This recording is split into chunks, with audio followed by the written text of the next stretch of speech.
قریب سے اور غور سے دیکھا تھا۔ دل نے اعتراف کیا کہ وہ سر جھٹک کر نظریں پھیر گئی۔ میں نے نہیں کھولا، ملازماؤں نے کھولا تھا چابی سے، کہتے ہوئے اس کا لہجہ رند سا گیا۔ آنکھوں میں نہ چاہتے ہوئے بھی موٹے موٹے آنسو سمٹ آئے تھے۔ نیلے شفاف کانچ کے ڈوروں میں ٹھہری شبنم، اس پر متضاد آنکھوں کے نیچے چھاتی سرخیاں۔ اسال نے گہری سانس بھرتے خود کو کمپوز کیا۔ مجھے تو لگا تھا تم بہت بہادر ہو، پھر کیسے یہ چوٹ کھا لی؟ وہ سر جھٹک کر کہتے ہوئے ہنس پڑا۔ محمل کے چہرے پر سفیدی کی رمق بڑھی۔ بہادر لوگ ماؤں سے مقابلہ نہیں کرتے۔ بڑی بی بی نے جو بھی کیا اپنی بیٹی کے غم میں کیا۔ شاید آج میری ماں ہوتی اور ہم اتنے ہی امیر ہوتے تو وہ بھی ایسا ہی کچھ کرتی۔ مدھم سے لہجے میں گھلتی نمی پر اسال آغا شاہ نے لب بھیج ڈالے تھے۔ ٹھیک ہی تو کہہ رہی تھی محمل، شاید وہ ضرورت سے زیادہ سوچ رہا تھا۔ اسے اپنا آپ گھٹتا ہوا محسوس ہونے لگا۔ تیزی سے ہاتھ چلاتے اس نے بینڈیج کھولتا اس کا ماتھے کو زخم پر لگایا۔ محمل اب پھر سے اسے دیکھ رہی تھی۔ چند قدموں کے فاصلے پر بیٹھا وہ شاہانہ سردار، ہر طرح سے مکمل مگر اندر سے ادھورا ایک کھوکھلا مرد۔ سردار سائیں، محمل کی آواز پر اسان نے اسے سوالیہ نظروں سے دیکھا۔ وہ کچھ کہنا چاہتی تھی شاید۔ کہو کیا ہوا؟ فرسٹ ایڈ باکس بند کرتے اس نے متفکرانہ انداز میں پوچھا تو محمل کو ہمت ملی۔ زرار پاشا خان واپس آ جائے گا کل، مجھے یقین ہے وہ مجھے ہی ڈھونڈے گا سب سے پہلے۔ اگر وہ یہاں آیا تو کیا آپ مجھے واپس کر دیں گے ان کے پاس؟ محمل کے لہجے میں التجا تھی، ڈر اور خوف بھی تھا، جیسے وہ انکار کر دے گا، مگر اس کا اچھا رویہ کہیں نہ کہیں اسے یقین دلا رہا تھا کہ ہاں وہ چھوڑ دے گا اسے۔ ایک بات یاد رکھنا محمل، اگر تو تمہیں حویلی والوں یا آغا جان کا خوف ہے تو یہ سردار تمہیں زبان دیتا ہے، تم آخری سانس تک اس سید زادے کی بیوی رہو گی۔ میرے لیے عورت عورت ہے، امیر غریب برتر یا کمتر نہیں۔ جس خدا نے ہمیں پیدا کیا ہے اس نے سب کو ایک ہی مٹی سے بنایا ہے، تو بھلا کون امیر اور کون غریب؟ محمل یکٹک اسے دیکھ رہی تھی۔ اس کے الفاظ کتنی ساحرانہ کشش رکھتے تھے۔ وہ کتنا الگ تھا اپنے ہی خاندان والوں سے۔ کیا وہ سچ کہہ رہا تھا یا پھر یہ اس کا بچھایا گیا کوئی چال تھا اسے زیر کرنے کا؟ دل و دماغ میں الگ ہی جنگ چھڑ چکی تھی، مگر وہ بس اسے سن رہی تھی بغور ایک ایک لفظ۔ وہ لڑکا اگر سچ میں تم سے محبت کا دعوے دار ہے تو پھر وہ سیدھا مجھ تک آئے گا، ایک مرد کی طرح اپنی محبت کا حساب مانگے گا، ڈٹ کر مقابلہ کرے گا جیسے ہر باوفا مرد کرتا ہے۔ وہ ہلکا سا ہنسا تھا، انابی ہونٹوں کی مسکان بہت دل فریب تھی۔ اور اگر وہ روایتوں میں جھگڑا ہوا ایک خان نکلا جیسا کہ ہر مرد ہوتا ہے، چاہے وہ خان ہو یا پھر کوئی شاہ یا کوئی اور، تو وہ اپنی عزت کے بدلے عزت کا سودا کرے گا، محبت کا نہیں۔ اسال آغا شاہ کے آخری لفظ جس قدر سخت تھے اسی قدر سچے بھی تھے۔ مرد کی محبت چاہے کتنی بھی پر اثر ہو، وہ اپنی ہار تسلیم نہیں کر سکتی۔ اس کے نزدیک محبت کرنے کا حق صرف اور اسے ہے جسے فیصلہ کرنے کا حق اسے ہوتا ہے۔ اگر عورت اسے میسر نہ آئے تو وہ محبت بھول جاتا ہے اور بات عزت پر لے آتا ہے، اور محبت کرنے والے عزتوں پر بری نگاہ نہیں ڈالا کرتے، چاہے پھر وہ کسی دشمن ہی کی کیوں نہ ہو۔ تو مطلب میں ہاں سمجھوں۔ وہ اٹھنے لگا تو محمل نے بے اختیار اس کا سرخ و سفید ہاتھ تھام لیا تھا۔ دھڑکتے دل سے نیلی آنکھیں اس پر ٹکائے بیٹھی وہ دلکش حسینہ، اسے وہ بالکل اپنا عکس لگ رہی تھی، محبت کی ماری۔ اس نے پلٹ کر محمل قریشی کے دونوں ہاتھوں کو مضبوطی سے اپنے ہاتھوں میں بھینچا۔ اس کے ہاتھوں کی حدت سے محمل کے گال دہکے۔ محمل قریشی اس کے لیے اس کے باپ کا بعد وہ پہلا مرد تھا جو اسے یوں چھو رہا تھا، عزت کے ساتھ۔ اسال نے جھک کر اپنی بوجھل سانسیں ان جھکی پلکوں پر چھوڑی تھیں۔ جب اس کی کلون کی تیز مہک اپنی سانسوں میں گھلتی محسوس کرتے محمل نے زور سے آنکھیں میچ لیں۔ اگر تمہاری محبت ایک بار پھر اس دہلیز پر تمہاری طلبگار بن کر آئی تو میرا وعدہ ہے تم سے، میں اسی وقت تمہیں آزاد کر دوں گا، بس شرط یہ ہے کہ وہ محبت کے لیے آئے، بدلے کے لیے نہیں۔ اسال آغا شاہ نے بغور اس کے حسین چہرے کو دیکھتے ایک ایک لفظ چبا چبا کر پرسکون سے انداز میں کہا تھا کہ محمل خوشی اور سکون سے گہرے سانس بھرنے لگی۔ دل میں ایک سکون کی لہر دوڑی تھی، جیسے یقین ہو وہ محبت کے لیے ضرور آئے گا۔ اگر وہ نہ لوٹا تو تم واپسی بھول جانا محمل۔ اسال آغا شاہ، میں خود سے جڑی چیزوں کے لیے بہت پاگل ہوں، دعا کرو کہ تم ان میں سے ایک نہ بن جاؤ۔ گھمبیر لہجے میں کہتا ہے اس نے تیزی سے اس کے ہاتھ کو چھوڑا تھا، جو اب ہلکی سی آنکھیں کھولے اسے دیکھ رہی تھی۔ وہ اس کی ادا پر نہ چاہتے ہوئے بھی ہنسا اور سر جھٹک کر دروازے سے ہوتی دستک پر دروازے سے باہر نکل گیا۔ عجیب، محمل قریشی اس عجیب انسان کو سوچتی رہ گئی۔ وہ واقعی سب مردوں سے الگ تھا، اس لیے تو وہ عجیب تھا۔ اوے بدبخت کے بچے، تمہیں شرم نہیں آتی؟ ایک خان ہوتے ہوئے بھی یہ سب کرتے ہو تم؟ داجان کی گرجدار آواز پر پورے مردان خانے میں سناٹا چھا گیا۔ ہر کوئی زارون سکندر خان کو گھور رہا تھا، تو جو اب شرمندگی سے سر جھکائے بیٹھا تھا۔ 32 سال کے مرد ہو تم زارون سکندر خان، کوئی چھوٹے دودھ پیتے بچے نہیں۔ اور پھر سے گرجے تھے۔ داجان، میں نے 6 ماہ پہلے ہی آپ کو اپنی پسندیدگی کا بتایا تھا، اس لڑکی سے وعدہ بھی کیا تھا کہ میں آپ سب کو منا کر اس سے شادی کروں گا۔ ایک خان اپنے وعدے سے کبھی نہیں مکرتا، زارون سکندر نے بدک کر کہا تو اسفندیار خان نے غصے سے بیٹے کو گھورا، جبکہ زرار پاشا تو آگ بگولا ہوا بیٹھا تھا۔ تو ٹھیک ہے، تم اپنا وعدہ نبھاؤ اور گلمین خان کو طلاق دے دو، داجان نے پرسکون سے لہجے میں کہا، تو جیسے اس کا جواب وہ پہلے سے جانتے ہو۔ داجان، گلمین خان بیوی ہے میری، میں اسے کسی بھی قیمت پر نہیں چھوڑ سکتا۔ وہ پہلو بدلتے صاف گوئی سے بولا تو زرار کی آنکھوں میں سرخی تیزی سے پھیلی۔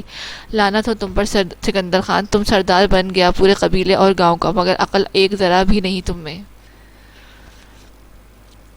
اگر گل کو نہیں چھوڑو گے تو زبان دو اپنی کہ اس عورت کو چھوڑ دو گے تم۔ داجان کی بات پر زارون سکندر نے بے بسی سے انہیں دیکھا۔ درد کی شدت سے اسے اپنا سر پھٹتا ہوا محسوس ہوا تھا۔ وہ مر جائے گی داجان، وہ کراہ پڑا تھا۔ اس کے انداز پر زرار کا کہکہ بلند ہوا، جس پر زارون سکندر خان نے خون آشام نگاہوں سے اسے گھورا۔ وہ نہیں مرے گی سکندر خان، فکر مت کرو، تمہارے سوا اور بھی بہت ہیں، کوئی ایک سنبھال لے گا اسے۔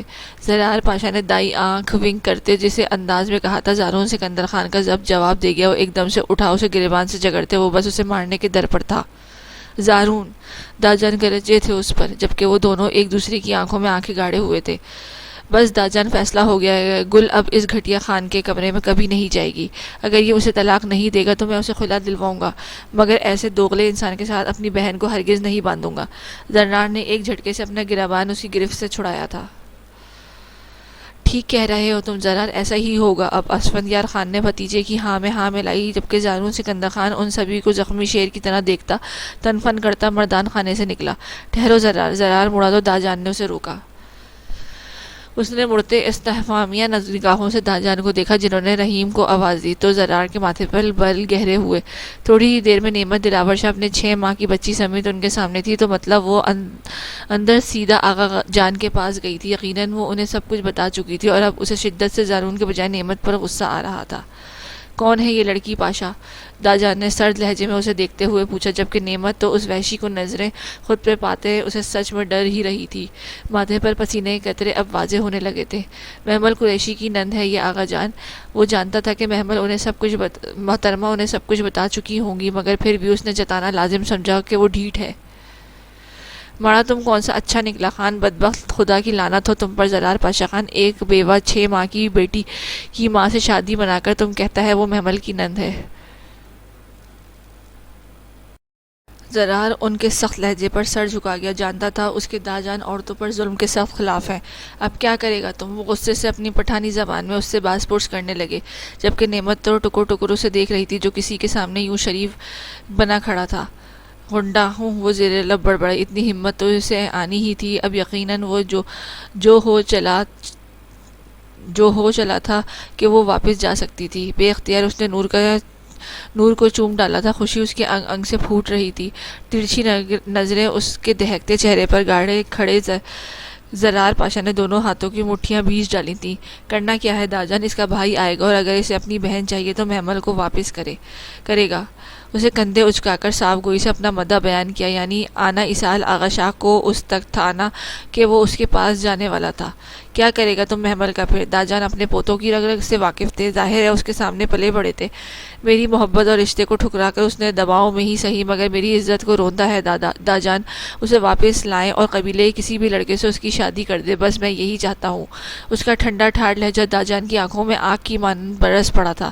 واہ شاباش خان، مطلب تم اپنے داجان کو بتائے گا کہ اسے کیا کرنا ہے؟ جس لڑکی کی تم بات کر رہے ہو وہ نواسی ہے میری، کوئی بھیڑ بکری نہیں۔ بڑا تم نے اپنی عزت کا بدلہ لے لیا، اب فیصلہ ہم کرے گا، تب تک تم اس بچی سے دور رہے گا۔ اسفندیار خان، جاؤ اس بچی کو عزت سے زنان خانے میں چھوڑ کر آؤ، خیال رہے حویلی میں کوئی اس کے ساتھ بدتمیزی بھی نہ کرے۔ ان کا لہجہ دو ٹوک تھا۔ زرار تو کچھ اور ہی سوچ کر اسے یہاں لایا تھا، اب کھیل پلٹتا دیکھ کر وہ دانت پیستے رہ گیا۔ آپ کا بہت شکریہ داجان، نعمت نے بھیگی نگاہوں سے اس شفیق انسان کو دیکھ کے کہا تھا، جو ہلکا سا ہنستے سر کو جنبش دے گئے۔ زرار پاشا وہاں سے جا چکا تھا۔ داجان نے پاس کھڑے رحیم کو قریب بلایا۔ رحیم، جاؤ شاہ حویلی میں، سردار عیسیٰ آغا شاہ کے پاس جاؤ، انہیں کہو کہ میں نے بلایا ہے، ان سے بات کرنی ہے، ان کی بہن حویلی میں ہے تو جلد از جلد وہ ہم سے آ کر ملے، پرسوچ انداز میں کہتے ہو کسی غیر مرئی نقطے کو گھورنے لگے۔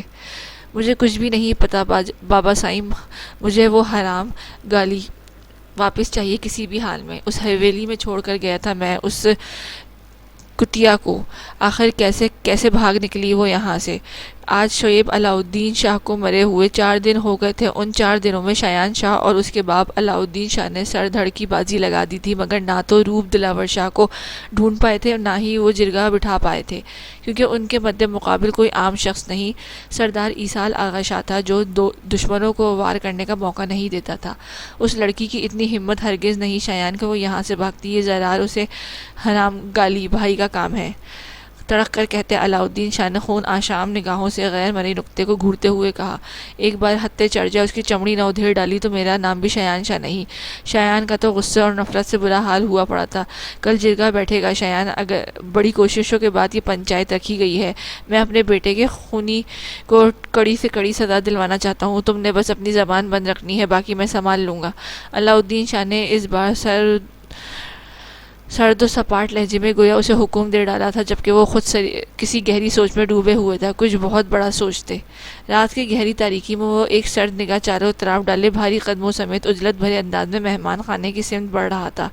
ہر اٹھتے قدم کے ساتھ اس کی نظریں چاروں طرف کا بھرپور جائزہ لے رہی تھیں۔ دروازہ کھٹکھٹانا بے وقوفی تھا، اور زرار پاشا خان بے وقوفی ہرگز نہیں تھا۔ چابی سے دروازہ بآسانی کھلتا، وہ ملگجے اندھیرے میں کمرے میں داخل ہوا۔ پشت پر دونوں ہاتھ باندھے کچھ لمحے ٹھہر کر اس نے سامنے لگی چارپائی پر موجود وجود پر ایک سرد نگاہ ڈالی اور پھر اس طرف کوٹ میں سوئی ہوئی نور کو دیکھا۔ وہ بھاری قدموں سمیت اب چارپائی کی سمت بڑھا۔ چونکہ خواتین مہمان کے حویلی میں کم ہی آنا ہوتا تھا، تو اس لیے ایک چھوٹا سا خوبصورت کمرہ وقتی طور پر نعمت اور نور کے لیے تیار کر دیا گیا تھا۔ حریم پیپر سے فارغ ہو کر آئی تو کافی دیر تک نور سے کھیلتی رہی۔ بڑوں کے سوا نعمت اور زرار کے نکاح کی خبر فی الحال کسی کو نہیں تھی، اور نعمت کو ایک مہمان بنا کر بچوں کے سامنے پیش کیا گیا تھا۔ پرسکون سے انداز میں آگے بڑھتے وہ نعمت دلاور شاہ کی نازک وجود پر ایک نگاہ ڈالے، اب سکون سے اس کی چھوڑی جگہ پر پشت کے بل لیٹا۔ مردان خانے سے نکلنے کے بعد وہ سیدھا فارم ہاؤس چلا گیا تھا، کیونکہ ڈیرے پر زارون خان کی آمد یقینی تھی اور اس سے جھگڑ کر بنی بات بگاڑنا نہیں چاہتا تھا۔ مان اس نے گردن موڑے خواب خرگوش کے مزے لوٹتی اس لڑکی کو قہر بھری نظروں سے دیکھا۔ بھاری ہاتھ نعمت دلاور شاہ کی پشت پر پھرتے اس نے لمحوں میں کروٹ بدلی، کچھ اس طرح کے کمبل کندھوں سے تک تانے لیٹی وہ کانچ سی گڑیا اپنی تمام تر حشر سامانیوں کے ساتھ اس کے سامنے تھی۔ سفید دودھیا گردن جو موم بتیوں کی ہلکی سی روشنی میں کافی واضح دکھ رہی تھی، دوپٹہ وہ احتیاطاً نکال کر سوئی تھی۔ کیچر کی قید سے آزاد بال جو زیادہ لمبے نہیں تھے، مگر ان کی دل فریب مہک کسی بھی مرد کے اعصاب کو جھنجھوڑ سکتی تھی، جیسے کہ زرار پاشا خان۔ آنکھوں میں اترتی سرخائی اور حق ملکیت کے احساس کو اس نے بڑی مشکلوں سے دبایا تھا۔ انگلیاں اس کی گردن کی پشت پر ٹریس کرتے وہ اپنے پرسکون سے انداز میں اس کے نازک وجود کو کمبل سے آزاد کر چکا تھا۔ وہ جو کافی دنوں کے بعد سکون سے سوئی تھی، اب کافی دیر سے اپنے وجود پر کچھ رینگنے کا احساس ہوتے ہی اس کی نیند میں خلل پڑا۔ ماتھے پر ڈھیروں بل سمٹ آئے، جب اچانک وہ اب کسی آگ کی مانند دہکتی سانسیں اسے گردن کے سفر کرتی محسوس ہوئیں۔ سیاہ آنکھوں میں خوف سمیٹے وہ جھٹکے سے اٹھی گہری سانس بھرنے لگی۔ زرار پاشا خان اس کے اٹھنے کا احساس پاتے ہی سنجیدگی سے ذرا پیچھے ہٹا۔ ایک ہاتھ تکیے پر جمائے اس نے دوسرے ہاتھ سے نعمت کو پلٹ کر دیکھا تھا، جو اب خوف سے پھڑکتے دل سے آنکھیں بے یقینی سے پھیلائے خود پہ سایہ بنے جھکے زردار پاشا خان کو دیکھ رہی تھی، جس کی آنکھیں غصے اور سختی کے ساتھ ساتھ خمار آلود ہونے لگی تھیں۔ زندگی میں پہلی بار کسی عورت کے وہ اس قدر نزدیک ہوا تھا۔ اس کی خوشبو نے ہی اسے جھنجھوڑ ڈالا تھا۔ جذبات، اس کی نفرت اس کے غصے پر غالب پڑتے جا رہے تھے۔ تو نعمت زرار پاشا خان واپس جانا چاہتی ہیں اپنے بھائی کے پاس؟ ہاں، سنجیدگی سے پوچھتے اس نے انگلی نعمت کی شفاف پیشانی پر ٹریس کرتے اب نیچے کی طرف طرف حرکت دینا شروع کر دی۔ اس کی حرکت، اس کے لہجے میں وہ کسی سہمے ہوئے ہرنی کی مانند لرزنے لگی تھی۔ کٹاؤ دار خوبصورت پنکھڑیوں کی کپکپاہٹ زرار پاشا خان کو اپنی انگلی کے نیچے بخوبی محسوس ہوئی تھی۔ کچھ عرصے کے بعد کسی مرد کا لمس، کسی کی آنکھوں کی تپش نعمت کے وجود کو پسینے سے تر کر گئی تھی۔ دل و دماغ میں ساحر ہارون شاہ کا عکس لہرایا۔ وہ بھی تو اتنی ہی جنونی ہوا کرتا تھا۔ محبت لفظ نعمت دلاور شاہ نے اسی شخص سے تو سیکھا تھا۔ سیاہ آنکھوں میں تیرتی نمی میں کسی دوسرے کا عکس زرار پاشا خان جیسے مغرور شخص کا تل ملانے پر مجبور کر گیا۔ غصے سے جھکتے اس کے گرجتے ہوئے اس نازک وجود پر گرفت مضبوط کی۔ ایک بات یاد رکھ لو نعمت، واپسی کا سوچا بھی تو اپنے ہاتھوں سے جان لے لوں گا میں تمہاری۔ بیوی ہو تم اب میری، ساری زندگی تمہیں اسی رشتے میں رہ کر اپنے بھائی کے کیے کا حساب چکانا ہے۔ تلخ لفظوں سے اس کی روح تک چھلنی کرتے وہ چہرہ اس کے بالوں میں چھپا چکا تھا۔ نعمت کی آنکھیں شدت سے بھیگی تھیں۔ اس کی مزاحمت کو وہ بہت بری طرح سے رد کرتا جا رہا تھا۔ نعمت اس وحشی شخص کی قربت اس کے لمس پر بری طرح سے چھٹپٹانے لگی تھی، مگر زرار پاشا خان کے لیے اب واپسی اس نرم و ملائم وجود سے دوری ناممکن ہوتی جا رہی تھی۔ اس نے سوچ سمجھ کر یہ نکاح کیا تھا۔ وہ نعمت کے ذریعے ایصال آغا شاہ کو تکلیف پہنچانا چاہتا تھا، مگر اسے چھوڑنا ہرگز بھی نہیں۔ ساحر بھیگی آنکھیں میچے وہ گہرے سانس بھرتے بے اختیار بولی تھی، یہ قربت، یہ لمس تو اس نے صرف ساحر ہارون شاہ کا ہی محسوس کیا تھا۔ اس کا نام سنتے ہی زرار پاشا خان کا سارا خمار، سارا نشہ جھاگ کی طرح اڑا تھا۔ سر اٹھائے اس نے پتھریلے تاثرات سمیت نعمت دلاور شاہ کو دیکھا، جو اس کی ذرا سی قربت میں نیم بے ہوش ہو چکی تھی۔ اس پر ساحر ہارون شاہ کا نام آگ کا کام کر چکا تھا۔ نعمت نے بے اختیار آنکھیں کھولی۔ سامنے والے کی نظروں سے وہ بخوبی سمجھ چکی تھی کہ اسے ساحر کا نام لینا ہرگز پسند نہیں آیا تھا۔ دماغ ٹھکانے لگاؤ اور خود کو تیار کر لو، آئندہ تمہاری زبان پر یہ نام نہ سنوں میں۔ کرتا ہوں تمہارا بندوبست بھی میں جلد۔ دانت پیستے ایک ایک لفظ کہتا وہ غصے سے اٹھا۔ نعمت نے بھیگی آنکھیں رگڑ کر اس کی پشت کو دیکھا۔ اس کے جانے پر خدا کا شکر ادا کرتی وہ بھاگ کر بستر سے اتری۔ تیزی سے دروازہ اندر سے لاک کرتے وہ پھر سے کمبل میں گھس آئی، مگر اب نیند کی جگہ ڈر اور خوف نے لے لی تھی۔ زرار پاشا خان کے ارادے ہرگز بھی نیک نہیں تھے اور وہ مر کر بھی اس وحشی انسان کے ساتھ زندگی نہیں گزار سکتی تھی۔ السلام علیکم آغا جان۔ مردان خانے میں داخل ہوتے اس نے سامنے براجمان آغا جان کو مخاطب کرتے سلام کیا، جو 4 دنوں کے بعد آج اس کی شکل دیکھ غصے سے سرخ پڑتے لب بھیج گئے۔ وعلیکم السلام سردار صاحب۔ کرسی پر بیٹھتے ایصال نے ان کے لہجے کی کاٹ بخوبی محسوس کی تھی۔ وہ لب سختی سے بھیج گیا۔ آغا جان کچھ ہوا ہے کیا؟ سیاہ آنکھیں پھیلائے اس نے معصومیت سے پوچھا تو اس کے اس قدر معصوم رویے پہ آغا جان کا دل چاہا کہ اسے پھولوں کا ہار پہنا دے۔ اب ہونے کو بچا ہی کیا ہے ایصال آغا شاہ؟ سید خاندان کی عزت اور مرتبہ اب عام لوگوں میں جگہ جگہ رڑ رہا ہے اور آپ کو دنیا کی فلاح سے فرصت نہیں۔ ان کا لہجہ چپتا ہوا تھا۔ ایصال نے بے بسی سے انہیں دیکھا، جو 4 دنوں کا غبار اسے اندر چھپائے بیٹھے تھے۔ میں کسی کی فلاح نہیں کر رہا آغا جان، بس اپنا فرض تمہارے فرض میں کیا شامل ہے ذرا بتاؤ مجھے۔ ایک معمولی لڑکی کے پیچھے اپنی بہن کا گھر اجاڑنا، یہ ہے تمہارا فرض؟ آغا جان کی گرجدار آواز پر وہ سر خاموشی سے جھکا گیا۔ 4 دنوں سے تم حویلی سے غائب ہو، وہ لڑکی کیا کر رہی ہے تمہارے کمرے میں، تمہارے بستر پر؟ جس مقصد سے تمہارا نکاح کروایا تھا میں نے، وہ تم سرے سے ہی فراموش کر چکے ہو۔ ایصال نے دھواں دھار چہرے سے انہیں سپاٹ نگاہوں سے دیکھا۔ ایک ضروری کام سے شہر جانا پڑا تھا آغا جان، اور وہاں کچھ مسائل تھے جس وجہ سے میں واپس نہیں آ سکا۔ میری آپ سے درخواست ہے کہ بار بار محمد قریشی کے لیے ایسے تہذیب آمیز الفاظ استعمال مت کریں، وہ بھی ایک عورت۔ اور کیا؟ ہاں بات پوری کرو اپنی، کیا کہنا چاہتے ہو تم؟ سردار عروس شاہ کو سب کچھ منظور تھا، مگر یہ قطعی برداشت نہیں تھا کہ اب ان کا پوتا ایک کل کی آئی معمولی لڑکی کے لیے اپنی آواز ان کے سامنے بلند کرتا۔ ایصال آغا شاہ نے بغور ان کی قہر برساتی نگاہوں میں دیکھا تھا۔ اس کا ایک غلط حروف محمد قریشی پر زندگی تنگ کر سکتا تھا۔ کچھ سوچ کر اس نے پہلو بدلتے بات بنائی، اور یہ کہ وہ خاندان کی نواسی ہے، جلد یا بدیر انہیں اپنی اس زبردستی کے سودے کا علم ہوگا۔ ایصال نے انہیں معاملے کی سنگینی کا احساس دلا دیا، مگر سامنے بیٹھا شخص کوئی عام انسان نہیں تھا جو اسے ڈرانے پر ڈر جاتا۔ تو ہو جائے علم، عروس ازمیر شاہ کسی کے باپ سے بھی نہیں ڈرتا۔ ان کے لہجے میں غرور اور تکبر بھرا پڑا تھا، جانے کیوں مگر ایصال آغا شاہ کو ان سے خوف محسوس ہوا۔ وہ جانتا تھا غرور اور تکبر انسان پر نہیں جچتا، وہ تو صرف اس رب کی رضا ہے، مگر ہم انسان ذوق میں آ کر خود کو دنیاوی خدا سمجھ لیتے ہیں، اور جب اس حقیقت کو خدا کی پکڑ سختی اختیار کر لے تو ہمیں توبہ کا موقع تک نہیں ملتا۔ تم میری بات سنو آغا، کل پنچایت بیٹھے گی، شایان شاہ اور اس کا باپ کتوں کی طرح تمہاری بو سونگتے پھر رہے ہیں, تم کل پنچایت نہیں جاؤ گے. عروس شاہ نے گویا اسے حکم دے ڈالا تھا جس کی آنکھوں میں خون سا اترا. آغا جان, مجھے ایک سردار کے تحت نہیں, ایک گناہ گار کے تحت پیش ہونا ہے. اگر آج میں قائروں کی طرح چھپ کر بیٹھ گیا تو آنے والی ہر پنچایت میں کبھی بھی سر اٹھا کر کسی دوسرے کا فیصلہ نہیں کر سکوں گا. اسال نے پرسکون لہجے میں اپنا مدعا پیش کیا. ویسے بھی اسے اپنے کیے پر رتی برابر بھی افسوس نہیں تھا.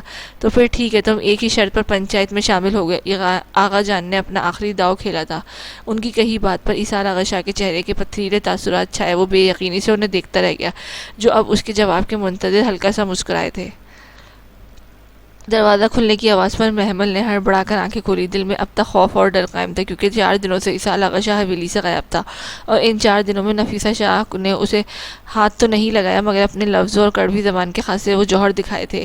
وہ سارا دن کمرے میں بند رہتی تھی. دن کا ایک وقت کا کھانا جو اس ملازمہ دے جایا کرتی تھی وہ اسی پر جی رہی تھی, اور اب اچانک دروازہ کھلنے پر اسے لگا شاید نفیسہ شاہ ہوں گی, مگر اندر داخل ہوتے اسال آغا شاہ کو دیکھ کر محمل کے چہرے پر سکون سا اترا.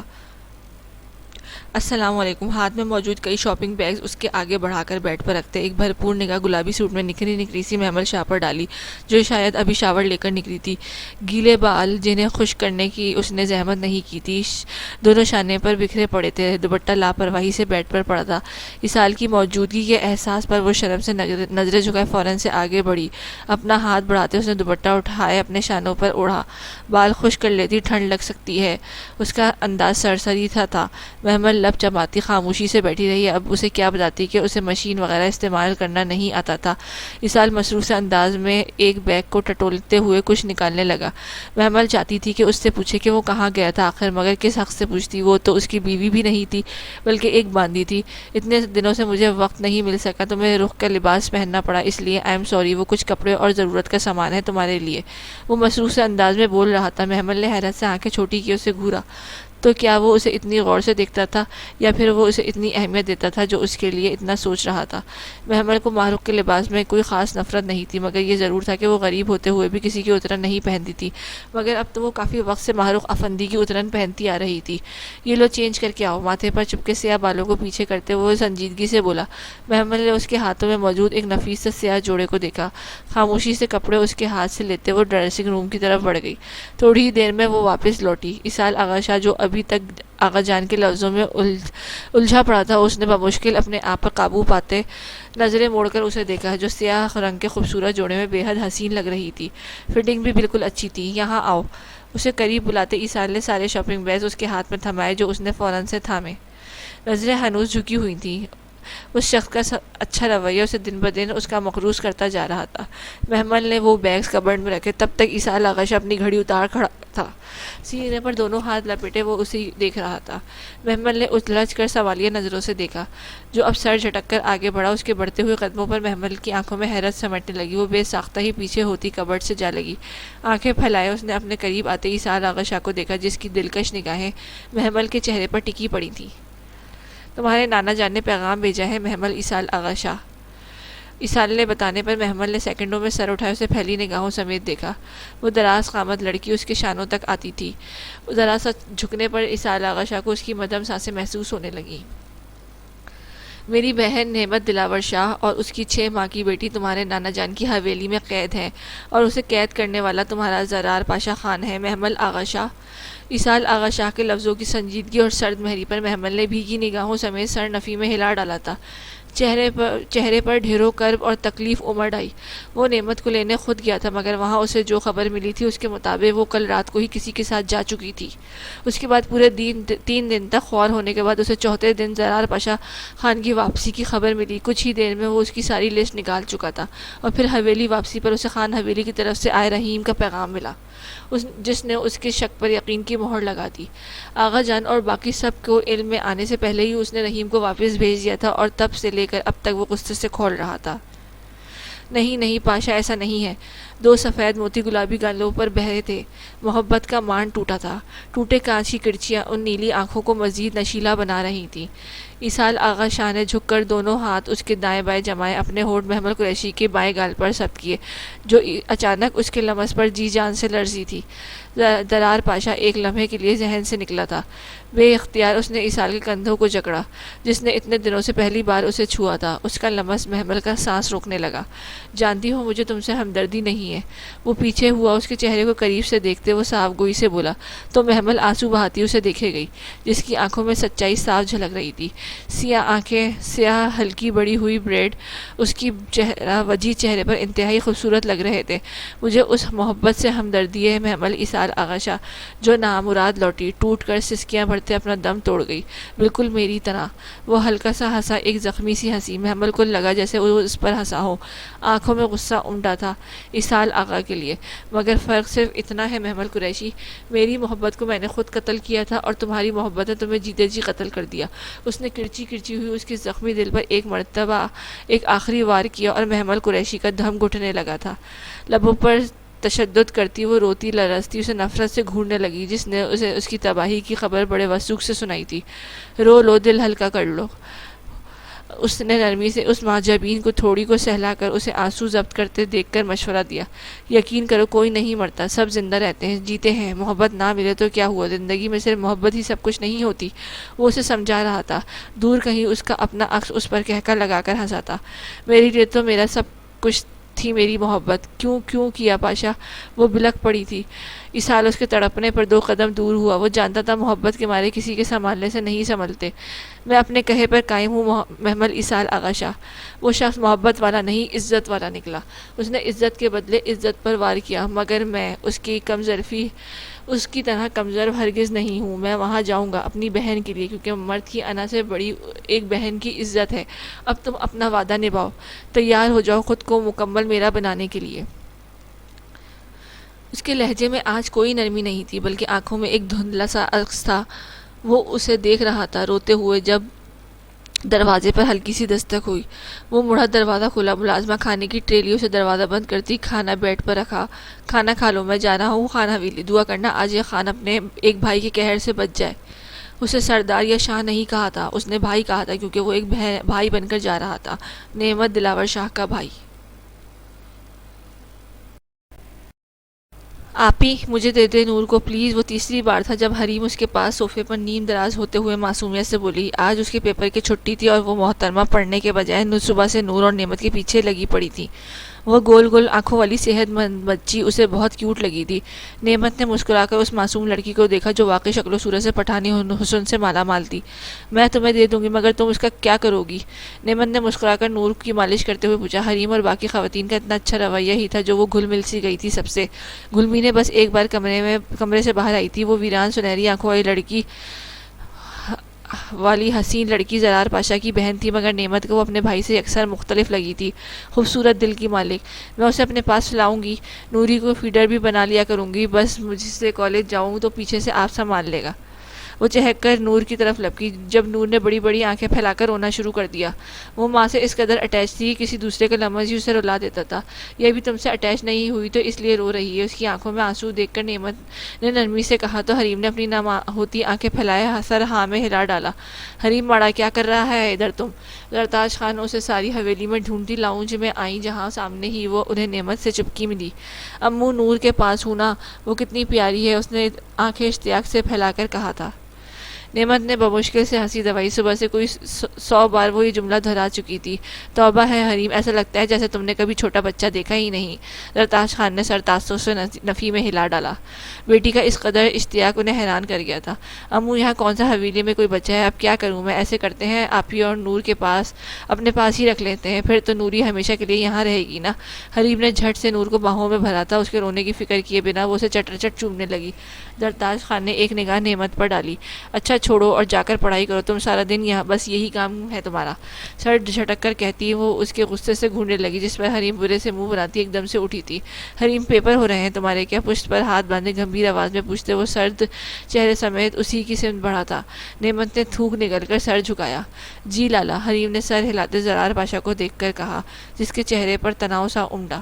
اچھا ایسا کرو، جاؤ بلا کر لاؤ گل کو بلا کر لاؤ، تم دونوں کی تیاری میں مدد کر دیتا ہوں میں تھوڑی سی۔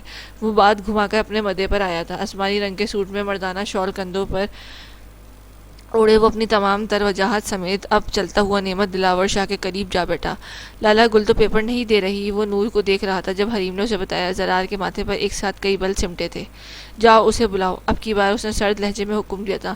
حریم بھاگ کر گلمینے کی طرف بڑھی۔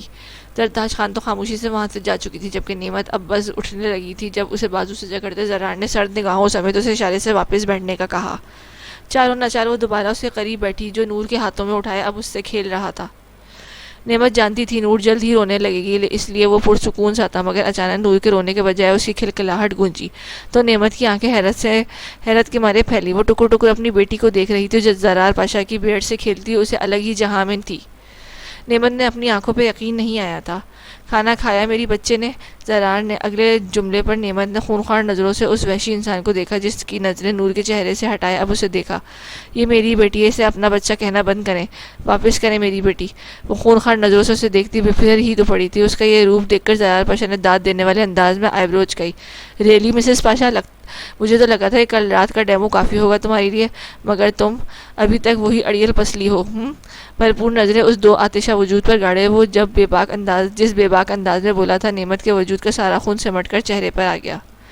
واو، آر یو بلشنگ خانم؟ سرخ گالوں کو نظروں کے حصار میں رکھتے وہ دل فریبی سے بولا تھا۔ نعمت اس کے سوال کو اگنور کرتی بدک کر صوفے کے کونے سے جا لگی۔ اٹھنے کی ہمت اس میں ہرگز بھی نہیں تھی۔ زبان سنبھال کر بولے، میں کوئی خانم خونم نہیں ہوں، میرا نام نعمت دلاور شاہ ہے۔ خبردار جو آپ نے اپنی کسی معشوقہ کے نام سے مجھے پکارا تو۔ سیاہ گلابی ہو رہی آنکھیں پھیلائے وہ شہادت کی انگلی اٹھائے اس سحر انگیز شخصیت کے مالک شخص کو ڈھونڈتی ایک لفظ چبا کر بولی۔ اس کی معصومیت پر زرار نے مشکل سے لبوں پر امڑ آنے والی مسکراہٹ کو دبایا۔ وہ ہلکا سا کھسک کر اس کے نزدیک ہوا تو نعمت کے ماتھے پر پسینے کی بوندیں آیا ہونے لگیں۔ دھڑکنیں اس کے ڈر سے خوف سے کرہم مچا رہی تھی۔ جتنا بھی بہادر بن لیتی، کل رات کے اس کے رویے، اس کے انداز پر وہ اندر تک ڈر چکی تھی۔ میں کیا کروں، جب بھی تمہیں دیکھتا ہوں تو وہ یاد آتی ہے، بالکل تمہاری جیسی آنکھیں تھیں اس کی۔ زرار پاشا نے جھک کر اپنے دہکتے ہونٹ اس کے نزدیک لے جاتے مخمور لہجے میں کہا تھا۔ نعمت کا یوں ڈرنا اسے مزہ دے رہا تھا۔ اس کے چہرے پر چھائی خفگی پر وہ بمشکل سے مسکراہٹ ضبط کر رہا تھا۔ توبہ استغفار، مجھے پہلے ہی پتا تھا آپ جیسا انسان کسی ایک سے مخلص نہیں ہو سکتا۔ ابھی تو ایک خانم ہی سامنے آئی ہے، جانے اور کتنی ہوں گی، نعمت نے جل کر کہا تھا۔ وہ ایک آوارہ شخص کے نکاح میں تھی جس نے منگیتر کے بدلے اس سے نکاح کیا تھا، اور اب وہ کسی خانم کا ذکر کر رہا تھا۔ آہستہ آہستہ سب پتہ چل جائے گا، جسٹ ویٹ اینڈ واچ، وہ پر اسرار لہجے میں کہتا زرار کی نور کو نرمی سے اس کی گود میں رکھا۔ گل اور حریم دور سے آتی دکھائی دے رہی تھی۔ اس کے دور ہونے پر نعمت فوراً سے نور کو سینے سے لگائے اپنے کمرے کی طرف بھاگی۔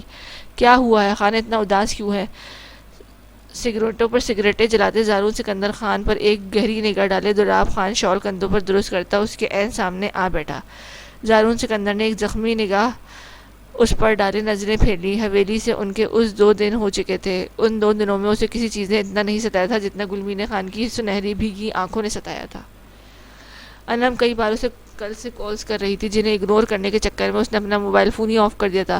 یعنی اسے کیسی پردہ داری سکندر دولاب خان نے اسے جتایا تھا کہ وہ اس کے سامنے بیٹھا تھا اور سکندر خان بجائے اسے اپنا درد بتانے کے لفظ ہی بیٹھا تھا۔ یہ تو اس کی دوستی کی توہین تھی۔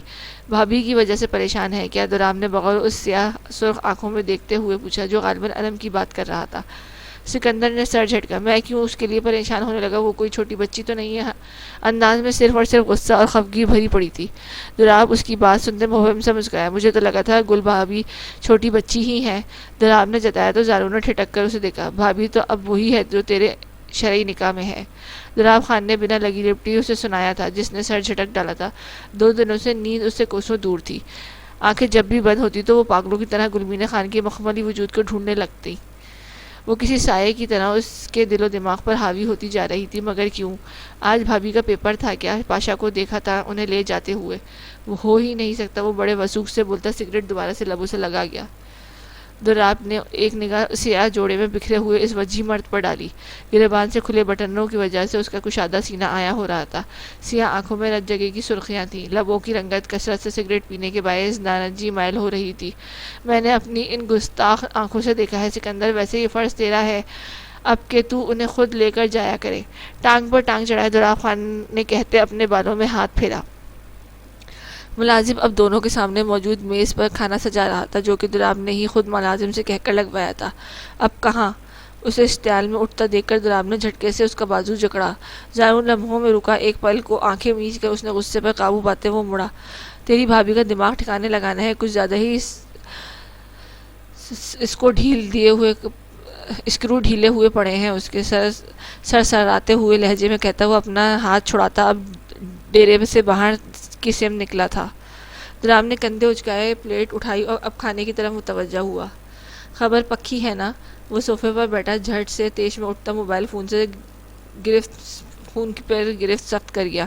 آنکھوں میں خون کی چنگاریاں امٹ رہی تھیں۔ کیا ہوا؟ سب خیریت تو ہے؟ وہ مڑا تو علاؤالدین نے اس کے سرخ چہرے کو دیکھ کر پوچھا۔ وہ گالی اس کا یار بدر عالم شاہ کے ساتھ ہے۔ ابھی اس کتے کی گاڑی گاؤں کی طرف آتی دکھائی دی ہے، بھپر کر کہتے شایان نے دونوں ہاتھوں کی مٹھیاں بیچ لیں۔ اسحاق آغا شاہ پر وہ چاہ کر بھی حملہ نہیں کر سکتا تھا، مگر بدر عالم شاہ کو پکڑنا زیادہ مشکل نہیں تھا۔ رکو شایان! علاؤالدین شاہ سپاٹ چہرے سے اس کی پشت کو دیکھ کر اسے روکا۔ پاس بیٹھی ان کی بیوی نے غصے سے شوہر کو دیکھا۔ آخر وہ کیوں ان کے بیٹے کو روک رہے تھے؟ مجھے جانے دے بابا، شایان نے دانت پیستے ہوئے کہا، جیسے ان دانتوں کے نیچے اسحاق آغا شاہ ہو۔ تم اس لڑکی کو طلاق دے کر آؤ گے؟ علاؤالدین شاہ نے سرد نگاہوں سے اسے دیکھتے ہوئے گویا اس کے سر پر بم پھوڑا تھا۔ کیا کہہ رہے ہیں آپ سائیں؟ رقیہ بیگم کا تو مانو کلیجے پر ہاتھ پڑا تھا۔ ان کے جوان بیٹے کو اس لڑکی کے بھائی نے بے دردی سے مارا تھا، وہ کتنی آسانی سے اسے چھوڑ دیتی۔ بابا یہ کیا کہہ رہے ہیں آپ؟ شایان نے بے یقینی سے انہیں دیکھا، آنکھوں میں سرخی اب زیادہ بڑی تھی۔ نعمت دلاور شاہ اپنے شوہر کے گھر واپس جا چکی ہے شایان، اور شاہ حویلے میں بھی نہیں، جبکہ روپ کو اسحاق آغا شاہ واپس حویلی بلا لایا ہے۔ کیوں؟ اس کے ذہن میں کوئی گہری سوچ تھی، جیسے وہ اسحاق آغا شاہ کا دماغ پڑھ رہے ہوں۔ بابا کیا کہنا چاہتے ہیں آپ؟ شایان شاہ نے الجھ کر باپ کو دیکھتے ہوئے پوچھا، ہاتھ پشت پر بندھے وہ سنجیدگی سے انہیں سن رہا تھا۔ روپ شاہ تمہارے نکاح میں ہے شایان شاہ، اور نعمت دلاور شاہ کو شاید وہ لوگ ملک سے باہر بھیج چکے ہوں۔ میں جرگے میں اسحاق آغا شاہ کی موت نہیں، اس کی بہن بنی میں مانگنا چاہتا ہوں، تاکہ وہ پل پل اذیت پر تڑپ کر مرے۔ ان کی آنکھوں میں غیظ و غضب کی چنگاریاں تھیں۔ شایان کو کچھ حد تک ان کی بات سمجھ میں آئی۔ تم اس لڑکی کو کچھ نہیں کرو گے، بس جاؤ اور خاموشی سے اسے طلاق دے کر آؤ۔ عروس ازمیر شاہ اپنے پوتے کو مر کر بھی کچھ نہیں ہونے دے گا۔ اب چناؤ کا راستہ، اور اگر روح ہی ونی ہو کر اس حویلی میں آئے تو کیسا رہے گا شایان شاہ؟ ان کی آنکھوں میں خباثت تھی۔ شایان کے تنے اعصاب کچھ ڈھیلے پڑے۔ اس لڑکی کو میں روز ایک ملازم کے بستر کی زینت بناؤں گا، اتنی اذیتیں دوں گا کہ اس کی حالت دیکھ کر اس کا وہ غیرت مند بھائی خود ہی شرم سے مر جائے گا۔ علاؤالدین شاہ نے نفرت کی انتہاؤں پر پہنچتے ہوئے کہا، اور شایان شاہ کے باپ کی بات بالکل درست لگی۔ وہ بنا ایک لمحے کی دیری کیے عجلت میں حویلی سے نکلا۔ کافی دیر سینے پر ہاتھ باندھے وہ بیڈ کے نزدیک کھڑا خونخوار نظروں سے لیمپ کی روشنی میں کمفرٹر میں دبکے اس نازک وجود کو دیکھتا رہا۔ زندگی میں پہلی بار تھا جب وہ گلمین خان کے کمرے میں داخل ہوا تھا، اس سے پہلے تو شاید ہی وہ اسے اچھے سے جانتا تک نہیں تھا۔ نظریں پورے کمرے میں ہوتی کمفرٹر سے نکلتے دودھیا پاؤں پر جا ٹھہری، ان سے اوپر ہوتی سرخ و سفید پنڈلیوں پر، اور ٹراؤزر کھلا ہونے کے سبب وہ چڑھنے کی وجہ سے صاف عیاں ہو رہی تھی۔ انم سعید کو اس کے چہرے کے سوا کبھی غور سے نہیں دیکھا تھا، مگر گلمین خان کو وہ ہر ایک نئے زاویے سے الگ الگ نگاہ سے دیکھتا تھا، اور ہر بار اسے دیکھنے پر اس کے اندر کے حق ملکیت، اس کے غصے، اس کی ہر دوسری سوچ پر حاوی ہو جاتا تھا۔ اگر یہ کہا جائے کہ وہ 32 سالہ مرد اس ایک 19 سالہ لڑکی کے بنا کچھ کیے بھی اس کا اسیر ہوتا جا رہا ہے، تو وہ کہنا غلط نہیں تھا۔ بھاری قدموں سمیت آگے بڑھتا اس نے لیمپ غصے سے آف کر دیا۔ سیاہ سرد نگاہوں سے کمفرٹر کو گھورتے اس نے ایک جھٹکے سے کمفرٹر اس کے وجود سے الگ کیا۔ گلمین خان تو توقع کے برخلاف ہڑبڑا کر آنکھیں کھول گئی۔ سرخ ہونٹ ڈوروں سے بھری وہ کانسی شفاف آنکھیں، دارون سکندر نے جھک کر اس کی دوپٹہ اٹھائے گلمین خان کے ہونٹوں پر باندھ دیا، جو اسے خیال سمجھتے یکٹک اسے دیکھ رہی تھی۔ اب ہونٹوں پر کپڑا محسوس ہوا تو اس کی سنہری آنکھوں میں ایک پل کو بے یقینی اور خوف تیرنے لگا۔ وہ ڈر سے خوف سے چیخنے لگی تھی۔ اس کی معصوم کوششوں پر دارون نے جھک کر اپنے بھاری ہاتھ اس کی نازک کمر میں ڈالے، ایک جھٹکے سے اسے کھینچا۔ وہ کسی کٹی ہوئی شاخ کی طرح اس کے سینے سے آن لگی تھی، دونوں ہاتھوں میں اس کی گردن کی مٹھیوں میں جکڑتے وہ خوف سے پھیلے بھیگی آنکھوں سے اسے دیکھنے لگی۔ یہ تمسخرانہ سا ہنسا۔ سیاہ رت جگہ سے سرخ ہوتی آنکھوں کو دیکھتے گلمینے کے وجود میں سرسراہٹ سی دوڑنے لگی۔ گلمین خان اپنے چہرے پر اس کی لگتی سانسوں کی تپش محسوس کرتے سرخ پڑی تھی۔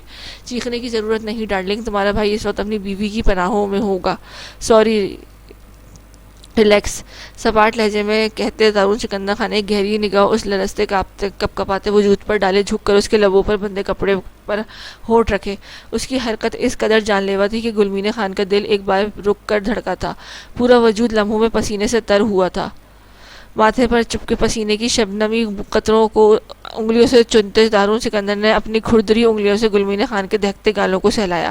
اگلے ہی لمحے اسے بوری کی طرح کندھے پر ڈالے وہ اب اسے کمرے سے نکلتے اپنے کمرے کی طرف بڑھا تھا۔ دو دنوں سے اس سے دور تھا، تو صرف اس لیے کیونکہ وہ گلمین خان کی آنکھوں میں آنسو دیکھ چکا تھا۔ انم سعید کے ذکر پر اس کی آنکھوں میں جلتے شکوے وہ پڑھ چکا تھا، اس لیے تو وہ اسے مزید ہرٹ نہیں کرنا چاہتا تھا، مگر اس کا مطلب یہ ہرگز نہیں تھا کہ گلمین خان سے دستبردار ہو چکا تھا۔ وہ تو اس کی آخری سانس تک اس کی سانسوں پر مسلط رہنے والا تھا، چاہے پھر وہ جتنی مرضی دور بھاگتی، اس کی آخری پناہ گاہ دارون سکندر خان کی رکی ہوئی باہیں ہی تھیں۔ پیر کی مدد سے دروازہ کھولتے اس نے تیزی سے اندر داخل ہوتے گلمین خان کے نازک وجود کو بیڈ پر پٹخا۔ مڑ کر دروازے کی طرف جاتے اس نے دروازے کو فنگر لاک کیا، اور اب اطمینان سے مڑتے ہوئے وہ بھاری قدم اٹھاتے اپنے بستر پر اوندھے منہ گری پڑی گلمینے کو پتلی کمر کو گہری نظروں سے دیکھتے آگے بڑھا۔ لائٹس آف کرتے لیمپ کی ہلکی سی روشنی میں اس نے سینے پر ہاتھ باندھے اب اسے دیکھا جو ہونٹوں پر دوپٹہ اتار چکی تھی، بھیگی سنہری گلابی آنکھیں، اس پر متضاد وہ گہرے سانس بھرتا کانچ سا وجود۔ دارون سکندر خان کو اپنی بے بسی پر ہنسی آئی۔ کیسا رہا پھر گلمین سکندر خان تمہارا پیپر؟ بیڈ پر اس کے قریب پاؤں جمائے وہ اس قدر برفیلے لہجے میں بولا تھا کہ گلمین خان کا سانس تک خشک پڑا، وجود میں ہوتی کپکپاہٹ اس کے خوف کا صاف پتہ دے رہی تھی۔ حالانکہ وہ اس سے ناراض تھی، شاید نفرت کرتی تھی، مگر اس کے سرد لہجہ، اس کے سرسراتے ہوئے انداز پر وہ آج بھی کانپ رہی تھی۔ گلابی ہونٹ سختی سے باندھے جانے کی وجہ سے اب سرخ پڑے تھے، جنہیں کاٹتی وہ اپنے آپ کو مزید اذیت دے رہی تھی۔ بولو، وہ کر رہا تھا۔ گلمین نے بمشکل سے اپنی چیخوں کے لبوں پر ہتھیلی جمائے دبایا۔ بھیگی آنکھوں سے اسے دیکھتی وہ پیچھے ہوتی بیڈ گراؤنڈ سے جا لگی۔ اس کا یوں دور ہونا دارون سکندر کے وجود میں جلتے بھانپڑ جلا گیا۔ وہ ایک ہی جست میں آگے بڑھا، بیڈ پر بیٹھتے اس نے بازو سے جگڑتے اپنی طرف کھینچا، جو بے اختیار اس کے سینے کا حصہ بنی تھی۔ دارون سکندر خان نے جھک کر اس کی گردن میں گہرے سانس بھرے۔ اس لڑکی کی گردن سے اٹھتی جان لیوا مہک کا اسیر ہوتا جا رہا تھا۔ لال گئے تھے۔ دارون سکندر کی آگ کی مانند دہکتی سانسوں کی تپش اپنی گردن پہ محسوس کرتی وہ آنسوؤں پیتی بمشکل سے بولی، میں نے منع کیا تھا تمہیں مینے اس کمرے سے نکلنے سے، تم کیوں دوسرے کمرے میں گئی؟ وہ ظالم سب کچھ جانتے بوجھتے بھی اس سے سوال کر رہا تھا۔ اس کی انگلیوں کی گستاخی پر وہ شرم و حیا سے سرخ پڑتی اب مزید مزاحمت پر اتر آئی۔ آپ کسی اور سے محبت کرتے ہیں؟ بہتی نگاہوں سمیت وہ اب اس کے کندھے پر سر ٹکائے روتے ہوئے پوچھ رہی تھی، کیا تھا اگر وہ معصوم تھی؟ کیا تھا اگر وہ اس سے چھوٹی تھی؟ کیا تھا اگر ان کی شادی عام شادیوں کی طرح نہیں ہوئی تھی؟ مگر جس طرح روز و شب دارون سکندر خان نے اس پر حق جتایا تھا، وہ بھی تو اس کے لیے خوبصورت پاک جذبات رکھتے تھے۔ دل میں ایک ننھی سی کلی کھلنے لگی تھی۔ نہیں، کمال مہارت سے جھوٹ بولتے اس نے ہونٹ گلمین خان کی گردن کی پشت پر بنے اس کے سیاہ تل پر رکھے۔ وہ ایک دم سے سسکی، مگر اس لفظوں سے وہ اس کی گستاخیاں بھول رہی تھی۔ سیاہ آنکھیں موندے وہ ایک ہاتھ اس کی پشت پر باندھے اسے گود میں بٹھایا، اب دوسرے ہاتھ سے اس کے بالوں کو جکڑے بالوں کو جڑوں کو سہلا رہا تھا۔ گل کا سانس اس کی قربت میں مدھم پڑنے لگا۔ کرتے ہیں آپ نے خود کہا تھا۔ وہ کسی بھی طور اس کے جھوٹ کو سچ نہیں ماننے والی تھی۔ دارون سکندر نے چہرہ اس کی زلفوں کے نکلتے اب معنی خیز نگاہوں سے اسے دیکھا، جو اس کی نظروں کی تپش اور سوالوں پر نظریں جھکا گئی۔ اور اب بھی تو میں کہہ رہا ہوں نا کہ نہیں کرتا۔ وہ ہنوز اپنی بات پر قائم تھا۔ گلمین خان نے غصے اور خفگی سے اسے گھورنے پر وہ نہ چاہتے ہوئے بھی 2 دنوں کے بعد پہلی بار مسکرایا تھا دل فریبی سے۔ گلدم سادے اس کے حسین لبوں کو دیکھ رہی تھی، جن پر مسکراہٹ کافی دلکش لگ رہی تھی۔ تمہارا ہی ہوں، چاہے تو کس کر لو، بے باکی سے کہتے اس نے چہرہ گل کے نزدیک کیا، جس نے رونے والی شکل بنایا اب بے بسی سے اسے دیکھا، جس نے گہری سانس بھرتے کندھے اچکا ڈالے۔ مورے، امو، لالا سب باتیں کر رہے تھے۔ آپ نے داجان کو بھی بتا دیا تھا کہ آپ تمہارے لیے دوسرے اہمیت نہیں رکھتے گلمین سکندر خان، تمہارے لیے صرف میں زارون سکندر خان کی اہمیت ہونی چاہیے، جو میں کہوں بس اسے سنو اور اسی پر یقین کرو، دنیا جو بھی کہے اسے مت سنو، نہ ہی سنو نہ ہی مانو، مگر آپ ہی تو نہیں تو کہا تھا۔ وہ اسے نرمی سے بیڈ پر ڈال کر خود لیٹتے اسے باہوں میں بھر چکا تھا، جب بے اختیار گل نے اسے یاد دلایا، وہ تمہارے لالا سے کہا تھا، تم سے نہیں، تم سے تو کچھ اور کہنا۔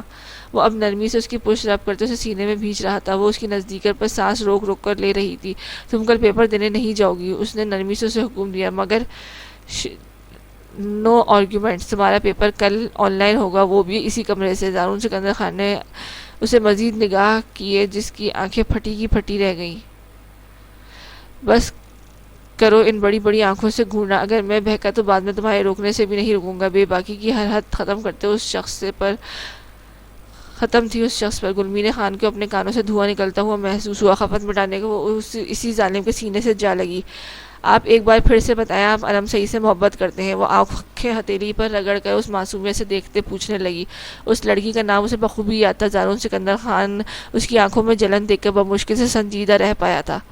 وہ اس دیو کی قید میں نہ تو ٹھیک سے سانس لے پا رہی تھی اور نہ ہی دور ہو پا رہی تھی۔ نہیں، زارون سکندر خان کسی علم سعید سے محبت نہیں کرتا۔ انگوٹھے سے اس کی جبین کو سہلاتے وہ مان بخشنے والے انداز میں بولا تو گلمین خان نے پہلی بار اس کی خوشبو میں کھل کر گہرا سانس بھری تھی، پرسکون سی سانس۔ اس کی ادا پر زارون سکندر خان نے لب دبائے اس نازک گڑیا کو دیکھا، جس کی سنہری آنکھوں میں اب صرف اور صرف سکون تھا۔ اور تم یہ بات اپنی ذات کے سوا کسی سے نہیں کہو گی، گلمین سکندر خان؟ زارون سکندر خان نے اس کے ماتھے پر اس کا سر اپنے بازو میں رکھتے اسے تنبیہ کی۔ قسم لے لے کسی کو نہیں کہوں گی۔ وہ کھل کر مسکرائی، شفاف ہنسی میں اس کی آنکھیں بھی مسکرائی پڑی تھیں۔ گڈ گرل، اب سو جاؤ مینے، اس سے پہلے کہ بہت دیر ہو جائے۔ وہ خمار سے بھاری پڑتے لہجے میں کہتا ہے، ایک ٹانگ اس نازک جان کی ٹانگوں پر رکھتے چہرہ اسی گردن میں چھپائے اب سونے کی تیاری میں تھا۔ دوسری طرف گلمین خان بھی آج 2 دنوں کے بعد اس کی خوشبو، اس کے حصار اور سب سے بڑھ کر اس کی دی زبان پر سکون سے آنکھیں موند گئی۔ وہ جانتی تھی زارون سکندر خان اپنی زبان کا بہت پکا ہے، اگر وہ کہہ رہا ہے کہ یقیناً وہ اس لڑکی سے محبت نہیں کرتا تھا۔